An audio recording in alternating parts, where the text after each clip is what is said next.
On Point TV and Quilting with Nancy. Athena's nodding her head saying, yes, we're pretty sure we're live. So we have a new gimbal. We had just things have been going on. We're a little late now because I put on my earbuds and it was like, wah, my music was playing. So, all right, we're ready to work. So let us know if you can hear us or not. Somebody out there has to let us know, and I'll see it on my iPad whether or not it's true. So today I want to go over how to construct a traditional tumbling block. So this is a small example of, there we go, of the traditional tumbling block. So I'm going to show you some examples about what I mean by not traditional. This is a traditional where one tumbling block is connected to the other tumbling block is connected to the tumbling block. The reason it's difficult is because here's your row. Up, down, up, down, up, down.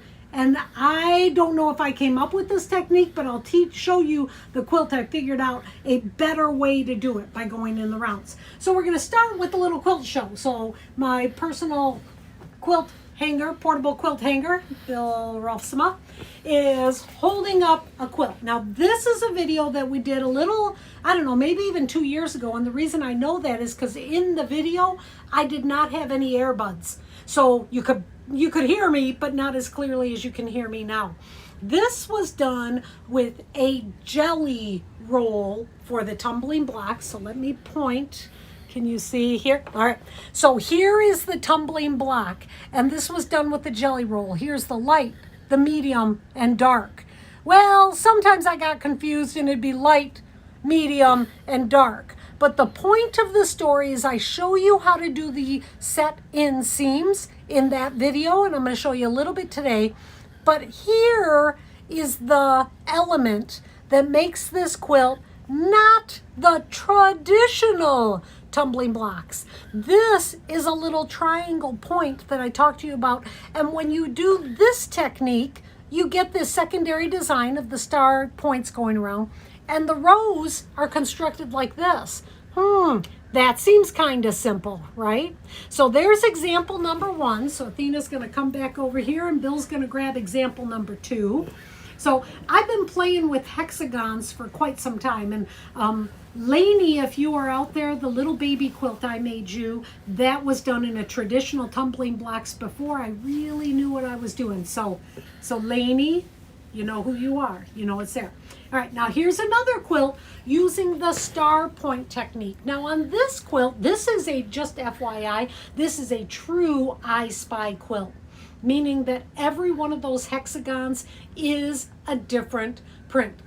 So if you ever consider, you know, collecting novelty fabrics, which I absolutely love collecting novelty fabrics, this is one of the really fun ways to use those novelty fabrics.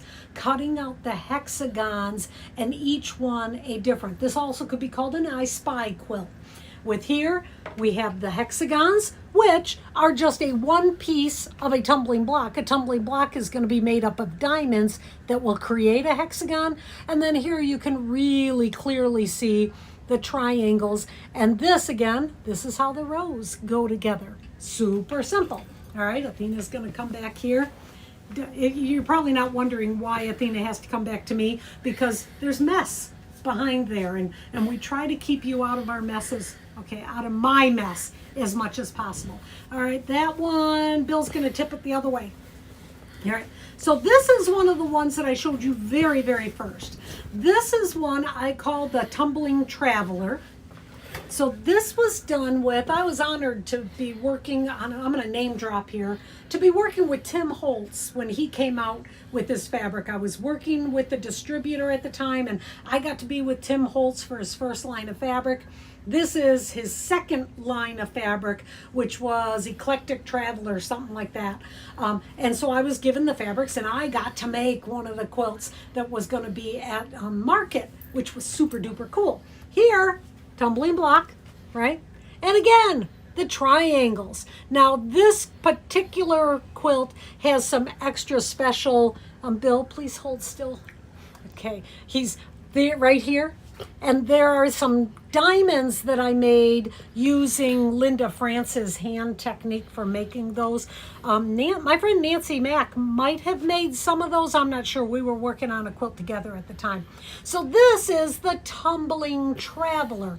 All of the ones that I have showed you so far are done with what I would call the easy tumbling block setting. The idea of having a block, then you add these triangles. And if you're interested in any of those, you can go back. I put the playlist in the description below. You can click on that and watch those other couple of tumbling block videos I did and the quilting videos I did. I think at least one where I actually quilted the tumbling block. We're trying to get through this part really quickly, just FYI, because heavens to Betsy, the Detroit Lions are playing and they're winning. So, Bill and Athena would like to get upstairs as quickly as possible, but I won't let them rush me too much. All right, this is the quilt that I did that taught me that I use this as there's got to be a better way to put tumbling blocks together. Instead of trying to do a row that goes down and up and down and up, nobody's idea of a good time. This is my Dutch heritage quilt. All of the fabrics in this quilt come from a manufacturer and shop in Amsterdam, the Netherlands, and it's called Den Haan and Wagenmaker. Now, you might not be able to remember that name, but you will remember their website. If you're interested in these fabrics, the website is DutchQuilts.com. Doesn't get any easier than that. All of these fabrics are Dutch reproduction fabrics that Den Haan and the Wagenmaker make. So cool. But I digress. The Lions are playing. We need to get moving. So on this quilt is when I started thinking about how's a better way to construct it. And I came with the idea of assembling in a circle. And that's what I'm going to show you today. So a couple more quilts to show you before we get on to that. Okay, Bill's folding them all nicely because he understands the importance. Actually, it's a Dutch. I call it Dutch heritage because my husband's kind of Dutch. And his family is Dutch. And kind of Dutch. Okay, he's 100% Dutch. All right, you got to bring this one closer. There.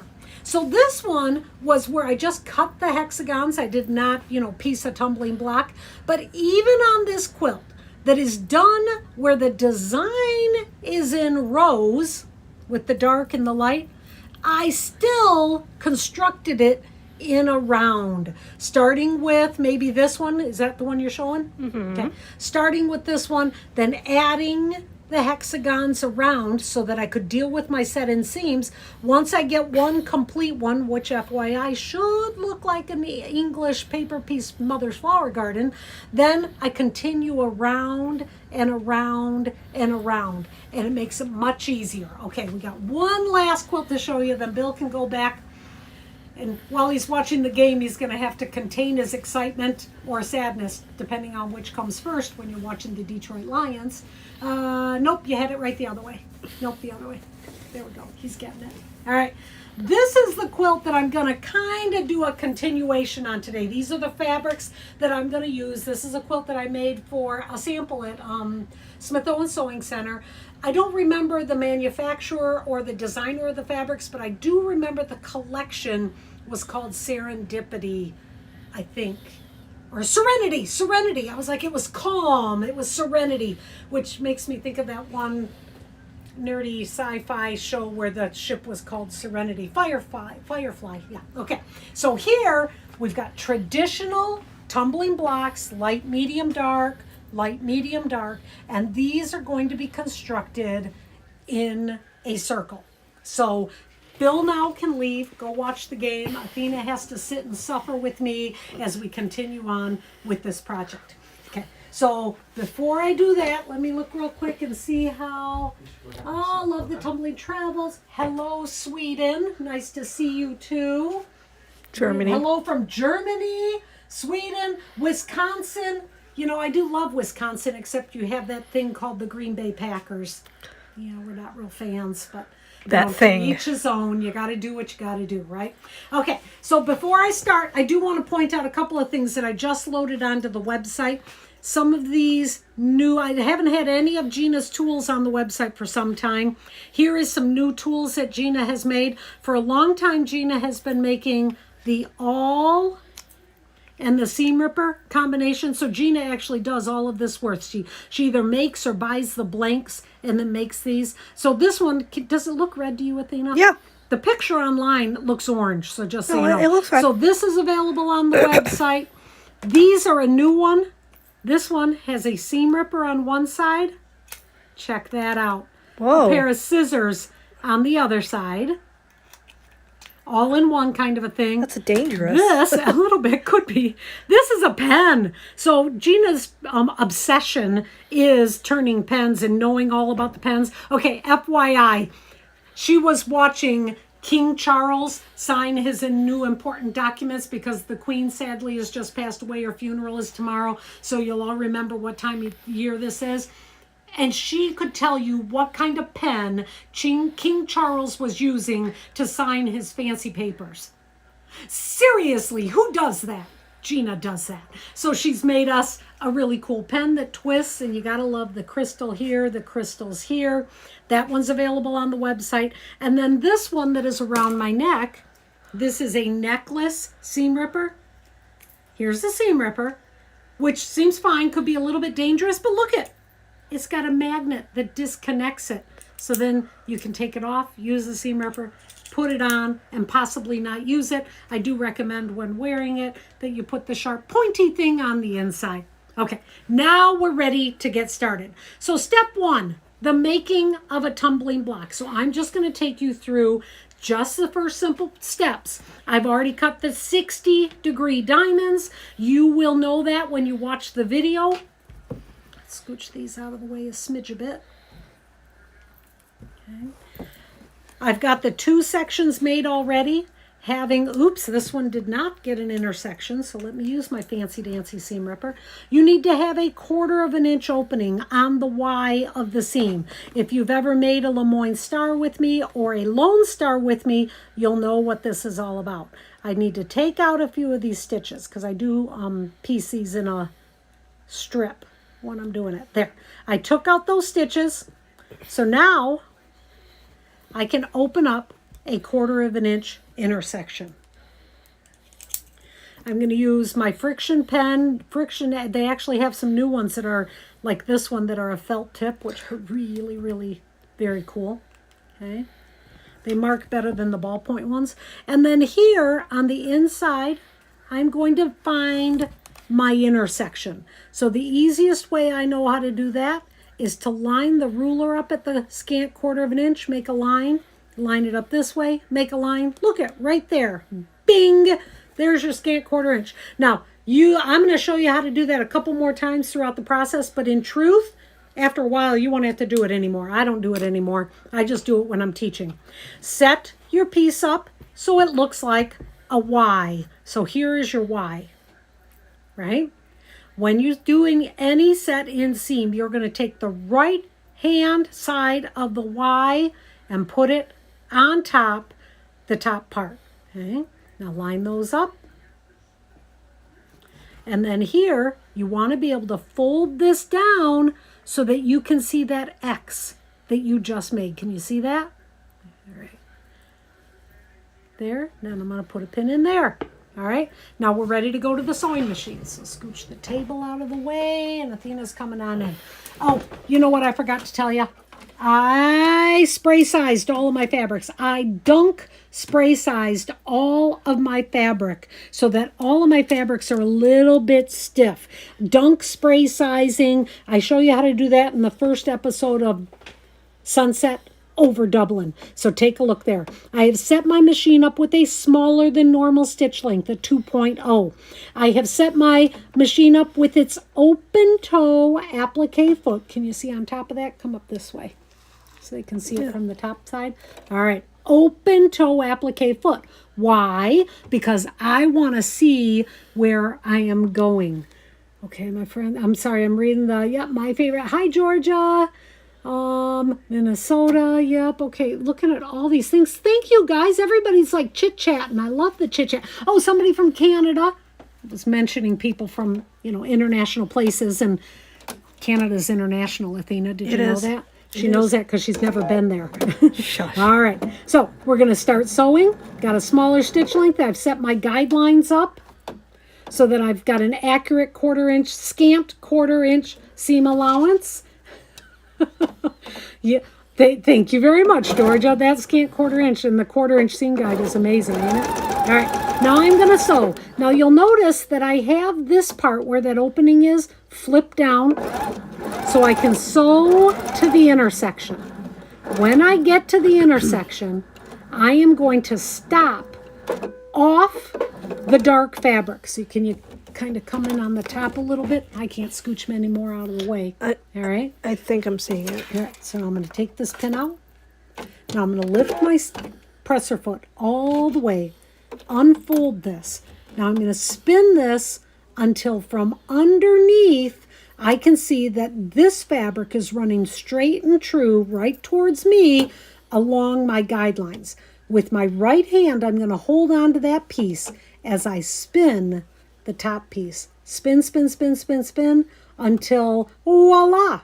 Now it is lined up with the piece underneath. Here, I don't need to do any pinning, but I do want my first stitch to be on this top brown fabric. So there's no, stitches between. You're going to go off the dark fabric onto the medium. Get to the end, and in this case, I'm going to cut my threads. If I were making a whole bunch of the tumbling blocks, I actually would have done some chain piecing, but other than that, we're not going to do chain piecing today. All right, back it on up. Just dropped something. Not sure what it is. All right, coming on in here. Here, go to my pile of stuff. Okay, gonna cut off those threads because I don't like having random threads hanging around. Okay, so with the tumbling block, keep in mind I have changed my pressing technique with tumbling blocks a few times. I've never changed my set and seam. I have found with the tumbling block that the first seam press open because you want it pressed open anytime you're going to have in set and seam, but the second seam I like to press it down. I have found that, I don't know, everything just kind of fits together. Having said that, I'm going to, whoa, that's not cool. I'm going to show you today how I do a lot of different flipping and folding with the seams when I'm doing this particular process. All right, bada boom, bada bing. I have a tumbling block, okay? It's a beauty, right? Okay, put that back in place. Now we are going to start putting the tumbling blocks together. Right? When you're laying them down, you're going to start always looking at your tumbling blocks. So you've got light, medium, dark, light, medium, dark, or light, medium, dark, depending on how you pieced your tumbling block. Now here is my second one that's going to go on to it. Light, medium, dark. Whoops. Yeah, light, medium, dark, light, medium, dark. So that's the one thing about tumbling blocks or anything where you're doing light, mediums, and darks. This is going to be a medium sometimes, but here it's a dark. So light, medium, dark, light, medium, dark. I'm going to put these two together. Now, when I'm doing these two together, a couple of things.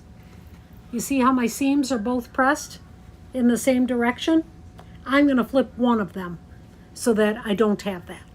And I'm going to end up doing that a couple of different times. When I press this, it'll actually kind of go like that. So it'll be a flipped seam. I'm going to start sewing 1/4 inch in. So pretty much right at that thread line. Coming down here to the bottom, I am going to stop sewing 1/4 inch from the bottom. So you could put yourself a nice little line there. Now we're going to put a pin in there before we go to the machine, making sure everything stays lined up. Okay, coming to the machine. How's the gimbal working? Hello, Missouri. Okay. Okay, all right. I am not chain piecing. When you're doing this, you're not going to be chain piecing. You are going to start and stop every one of your seams. So I'm going to go to a little bit closer to me from the thread. So the thread is here. I want my first stitch to be a little bit in front of that. because then I want to do a reverse, going back to the stitch, right there, then come forward. That just makes that seam a little bit more secure. Now I'm coming up to the mark that I made. Gonna come right about up to the mark and reverse. And then cut my threads, going back to the pressing surface, which this is why I really wanted this particular episode to be here with Athena on camera instead of me doing my other setup, because you really need to be able to get really, really close to these things. In my other setup, I cannot get nearly as close as I can when I have Athena running camera. Okay, now I'm going to press it, and I'm going to press it open. Even though sometimes I will end up moving that open pressing in different ways, I want it to be pressed open all the way to the top, because all of these are part of a set in seam. Something's going to be set in here, something's going to be set in here, and in order to do those set in seams, I feel it works best if all the seams are open. I say that because there's some people that do it differently, and honest to Pete, if it works for you and it works great, then do what works great for you. This works great for me. All right, so now here is my center one again. Remember this one, light, medium, dark. Here's one that I've added. Now I'm going to add another one. I got stripe and stripe. I'm going to go to this one, mixing them up a little bit. So now instead of creating a row going, one big long row, da-da-da-da-da-da-da, instead I'm going to go down here and I'm going to piece this one. So I'm going to piece this one in. Same idea. You need to set it up like a Y. So here is my Y. You might want to find your intersection there. I'm just going to do it without the ruler just so that you kind of see. There's my little X, right? I need to make sure that the seam is open. Remember why that seam is open? Because that's where I started sewing. Okay? Going to start with the Y, so the right hand side of the bottom of the Y is going to come over on top, just like that. Line up your intersections. This time a seam is going to the left and this one is open. I'm going to leave it that way, but I'm going to open it up and make sure that those seams are following true. Pin it, come on down to the other side, fold that back. Athena's got a cough, so she's trying desperately not to cough. Okay. And then I'm going to pin that. Okay, making it so I can just see that point that I'm going to turn. Now we're going to go to the sewing machine. Oh, Georgia, I appreciate you. All right, you're so sweet, Georgia. Thank you. All right, so now we're going to again start at that point, go a little bit, do a 1 or 2 back stitches. I've just found that that makes it a whole lot stronger. My intersections stay together, and I figured it out when I was quilting them, that sometimes my intersections were not holding together as well as I wanted them to, and so I started doing this backing up. So stopping on the dark, right there, cough away, Winnie says. I see that. Gonna take the pin out, both pins out actually. All right. Lift my presser foot all the way up, lay my fabric down, spin until the piece underneath is running straight and true right to me, and it's right next to the seam guide. Now hold that with my right hand as I spin, spin, spin, spin, spin. Aw, everybody's wishing you the best. I know. All right? No, you're special. I'm liking this. So here I've lined them up together. I'm going to put a pin in there to hold that onto it. Hold on to that. That's a weird phrasing. Right. And again, I'm going to stop a 1/4 of an inch. And in this case, the 1/4 of an inch is right there at the seam. When I get near it, I'm going to go real slow, do a reverse, and cut my thread. Back it on up. Okay. Cut off the extra tails. Oops. My bad there. Say huh? I lifted up instead of down. Oh, all right. So again, because here's our design, these intersections need to stay open so I can do the Y seam technique. I'm going to press them open. Now, sometimes when it gets into the middle here, you're going to flip things around possibly, and I'll show you what I mean when I show you the next one. Because it doesn't always work so spiffy, easy, and beautiful like this one is. Because the seams are all, some are pressed open, some are pressed to one direction, sometimes you have to get a little tricky with your pressing. So here, that one's beautiful in the center. I'm going to give it a little bit of a spray sizing with my Mary Ellen's Best Press or whatever is your favorite spray sizing. Okay, make sure it goes really, really dry, which is really nice, my setup, having, you know, the wool mat here on my table right next to my sewing machine. When I'm doing these, I do it exactly like I'm doing here with the pressing. Okay, so there we go. Then we put it back into position. There's the, oh, there it is. All right. You know what? Maybe you mark something here in the middle as this is my center. I just end up going, oh, which one's the center? I don't know. I can't figure it out. But you know what? A cool idea is to mark this one as the center. So I'm going to go all the way around, taking my next one, doing it here, onward and onward, all right? Until you get it to this point. Where here I've gone, I guess I started with this one, which it really doesn't matter where you start. You're going to end the same in terms of this technique. But you're going to go around, around, around, around, around, around until you have one to go. So that will be, in this case, let me find one I want to use.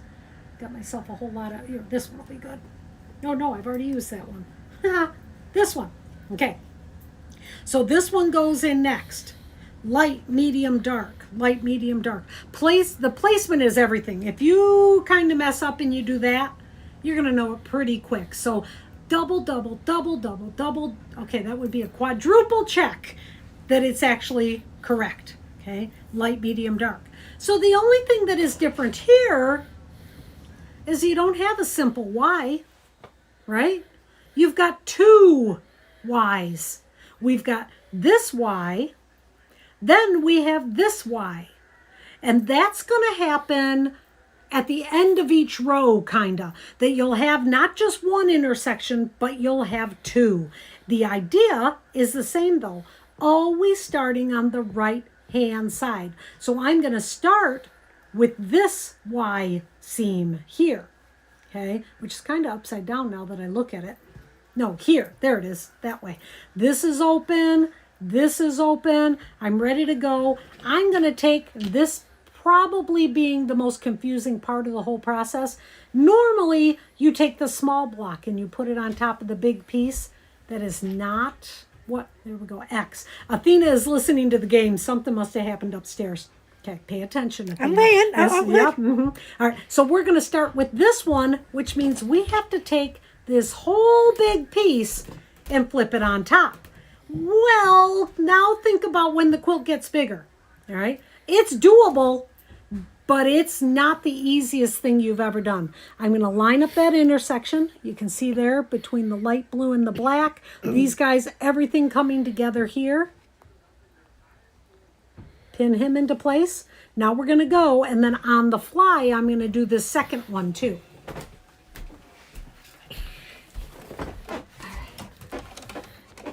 Okay, going to start 1/4 inch from the end because they're all going to be set in seams. I'm going to do a reverse, just maybe 1 or 2 stitches, and continue. Okay. Opening it up right here. Oops, get that guy, he kind of fell out of place. This is where having a seam ripper handy is very nice. Okay. And it's kind of cool here. The seam is going to come right on that actual seam line of the one below. Stop, off, 1 more stitch, there, all right. Lift the presser foot, take out your pins.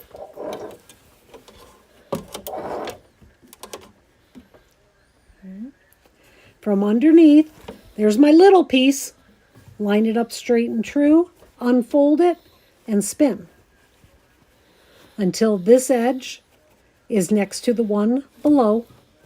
Flip this one up this time, And that would be my 1/4 inch intersection, which again, you can draw that on ahead of time. And go.